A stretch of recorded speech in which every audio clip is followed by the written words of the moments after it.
Welcome to Illuminati Silver. We tell you the truth about silver. Today is Friday the 28th of August 2020. And yesterday we produced a video entitled Fed Could Keep Rates at 0% for 5 years or more, which explained that FED Chair Jerome Powell announced that the Fed is prepared for inflation to overshoot its 2% target if necessary in order to maintain stimulus measures to aid the faltering US economy.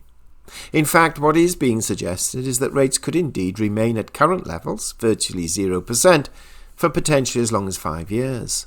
And some are even commenting perhaps they will never be raised at all. Though we do disagree with that, as we foresee potentially a reset coming, possibly towards the end of this decade. Now, we commented in that video that we were surprised that gold and silver prices not only failed to rise on the news or announcement from the Fed chair, but in fact actually fell, and that the dollar index held up remarkably well. And we did add towards the end, though, of that video, quote, "We suspect markets will take a little time to digest this news and work out its implications. For us, it confirms that regardless of whatever direction they move in the short term, between now and 2025, we can expect to see higher gold and silver prices, as until rates begin to rise again, which will now be a number of years off, the tailwind behind precious metals is firmly established." Unquote. Well, today we've seen the rebound. Not huge, but noticeable. The rebound we were really expecting to have occurred yesterday. Now, at the time of producing this podcast video, which is 1830 GMT plus 1, with gold, when we produced yesterday's video at 1931, it's now 1966. That's $1,966. And silver, which yesterday stood at $27.02, is currently $27.50. And the dollar index has fallen by 0.6 to 92.4. You will note, no doubt, that we have mentioned in a previous video not to be too surprised if we see the dollar falling below 90 in time, not necessarily today or tomorrow, but in the months ahead. Now, this is not surprising to us at all, though frankly we expected this reaction yesterday rather than today, though we have to accept that it does occasionally take time for markets to catch up and analysts to fully digest the information. Now, we shall now take a brief look at a Market Watch article published this morning about what happened yesterday, then an article from Bloomberg and one from Reuters giving us an update to where we are currently. Now, please do not panic or switch off, as each article is only a few minutes long and broadly suggests what we laid out yesterday with some underlying explanation, which for us is heartening, especially as our analysis seems to be in sync with so-called professionals still engaged within the market mechanism environment on a day-to-day basis. So let's take a look at these three articles. Market Watch article dated August 28th at 8:43 a.m. Eastern Time. Headline: The Fed might never hike rates again. Here are growth stocks for the long run, according to one strategist. So just how significant was Federal Reserve Chairman Jerome Powell's speech on inflation? In the speech that markets were eagerly awaiting, Powell announced the Fed would target inflation to average 2% over time, and that the central bank won't feel obligated to raise interest rates if it believes the economy is running at full employment. The S&P 500 on Thursday edged up to a new record, while the Nasdaq slipped, though to its second highest perch ever. US Treasury Yields rose, particularly at the long end, which isn't the direction you would expect from an ostensibly dovish move.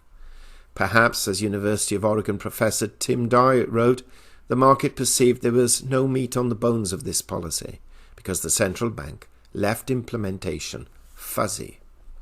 But that is the short-term view. Joachim Clement, investment strategist, UK brokerage Liberium Capital, said the Fed change of policy goals makes it almost inevitable that the next 5 years will be dominated by a Japan-like environment of low nominal and real or inflation-adjusted interest rates. In a note entitled "Low Rates Forever," possibly, Clement points out that had the Fed abided by its new inflation strategy, it would have left interest rates unchanged for a decade after the 2008 financial crisis. Given the historic experience and current Fed and market implied forecasts, we find it safe to argue that the Fed will not hike interest rates, not just for 3 years, but for the next 5 years, if not longer, he says. Quantitative easing will continue because the Fed will need to keep nominal rates low across the yield curve, he says. For 10-year treasuries, this means a level of 2% to 2.5% to keep it in the range over the last decade, which would imply a big upward move from current depressed levels, but not enough to impede the cost of borrowing. The Bank of England and European Central Bank will also have to keep interest rates low, just to avoid having their currencies appreciate versus the dollar, though the difficult economic situation Europe and the UK are facing would make any tightening unlikely anyway. He concedes over the next 12 months growth stocks are priced for perfection and value may outperform. However, low nominal and real rates mean that discount factors for future cash flows will decline, and with it, stock market valuations are likely to increase. Stocks with a larger portion of cash flows further in the future experience a stronger re-rating than high dividend stocks and stocks with less growth, he said. He highlighted companies with strong sales and earnings growth, but low leverage, which have the space to further boost their growth through borrowing. And then there is a list of such companies. Bloomberg article dated August 28th at 4:59 p.m. GMT +1. Headlines: Stocks test record highs, dollar's slide deepens, markets wrap. US stocks approached record highs and the dollar weakened to a more than 2-year low as the Federal Reserve's new inflation approach rippled through global markets. The benchmark S&P 500 gained for a 7th day, putting the gauge on the verge of another all-time high after Jerome Powell signaled Thursday that the Fed will stay accommodative for longer through more tolerance towards consumer price increases. The Dow Jones Industrial Average turned positive for the year. The Stoxx Europe 600 index retreated as the euro strengthened against the dollar, which headed for its worst daily decline in more than 4 months against a basket of its peers. Gold advanced. Stocks seem to be enjoying the best of both worlds as they're seeing signs of improving economic momentum while monetary stimulus continues to be very accommodative, and more fiscal stimulus is likely on the way, said Youssef Abbasi, global market strategist at StoneX. Yesterday's action by the Fed likely provides risk assets with the assurance they need. Easy money is here to stay. The greenback was also hurt by a surge in the yen on news that Japanese Prime Minister Shinzo Abe will resign due to health reasons. European bonds paired earlier declines after a euro area economic confidence measure improved. Powell's shift provided another tailwind for stocks globally, which are heading for a 5th week of gains as investors monitor progress on vaccine developments for the pandemic. It also helped move the US yield curve to its steepest in 2 months. Treasury bonds rebounded from Thursday's rout, benefiting from some buying to match duration changes in benchmark indices at month end. The Fed still has the market's back and the market is responding positively to that prospect, said Tracy McMillan, head of Global Asset Allocation Strategy for Wells Fargo Investment Institute. That was confirmation that yes, we're going to see these lower rates for longer. Elsewhere, crude oil fluctuated as Hurricane Laura weakened while crossing over land in the refinery and LNG-rich Gulf of Mexico region.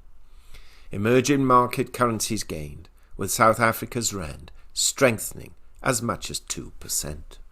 Reuters article dated August 28, 2020, 4:39 p.m. GMT +1. Gold surges over 2% on waning dollar, Fed policy shift. Dollar heads for worst week in a month. Silver on track for second straight weekly gain. Gold rebounded over 2% on Friday, a day after a steep sell-off, as the US dollar weakened and the US Federal Reserve signaled a prolonged low-interest rate strategy. Spot gold rose 2.1% to $1,968 per ounce by 12:41 p.m. EDT. taking this week's gains to about 1.5%. Prices fell as much as 2.2% on Thursday after US Treasury Yields gained following FED Chair Jerome Powell's speech. US gold futures rose 2.5% to $1,980.90. The sizable sell-off in the greenback has propped up gold, said David Madden, market analyst at CMC Markets UK. The Fed said it can allow inflation to run above its 2% target for some time. Seems like they're going to keep their monetary policy extremely loose, which should help gold. The dollar fell to a more than 1 week low, making gold cheaper for holders of other currencies, and was on track to post its biggest weekly percentage fall since the end of July. Powell said on Thursday the central bank would adopt an average inflation target, meaning rates are likely to stay low even if inflation rises a bit in the future. On the other hand, global central banks and governments have pumped massive stimulus into the market to prop up their coronavirus-damaged economies, helping gold gain over 28% this year. The shift in Fed policy will most likely reignite the inflation trade, which has historically been bullish for hard assets like gold, Kitco Metals senior analyst Jim Wyckoff said in a note. Low interest rates tend to support gold, which is also a hedge against inflation and currency depreciation. Silver rose 1.8% to $27.53 per ounce, on track for a second consecutive weekly rise. Platinum gained 0.1% to $929.49, while palladium rose 2.1% to $2,206.54. End of article. Okay, now tomorrow we shall be publishing our gold and silver weekly update. Please do not miss that if you can possibly avoid doing so. And as far as today goes, we seem to have a picture painted of both rising equity markets, precious metals, and a falling dollar. This will undoubtedly give buyers of gold in other countries outside of the United States a little time and respite to acquire their precious metals at a slightly cheaper price as their currencies edge higher against the US dollar. Meanwhile, those in the US may have to wait for those inevitable dips, or take the plunge now with a medium to longer term in mind. What do you think is going to happen over the course of the next few months? Do share your thoughts, and meanwhile, thank you so much for listening, and if you haven't already done so, please subscribe to our channel and press the bell sign so that you're notified of our videos as and when they are published. We hope you have found this video interesting and informative, and if so, please give it a thumbs up and share it on social media. Please ensure that you have subscribed to our channel and press the bell sign so that you are notified of any future videos. Also, kindly visit our website at illuminatisilver.com, and if you haven't already done so, please subscribe either as a free or paying member for regular email updates and offers. Disclaimer: Illuminati Silver owners come from a background of banking, international wealth management and economics. Having now retired from these worlds, we are not qualified to give investment advice. Therefore, this and other productions must not be deemed to be giving such advice and merely represent the personal views of its owners.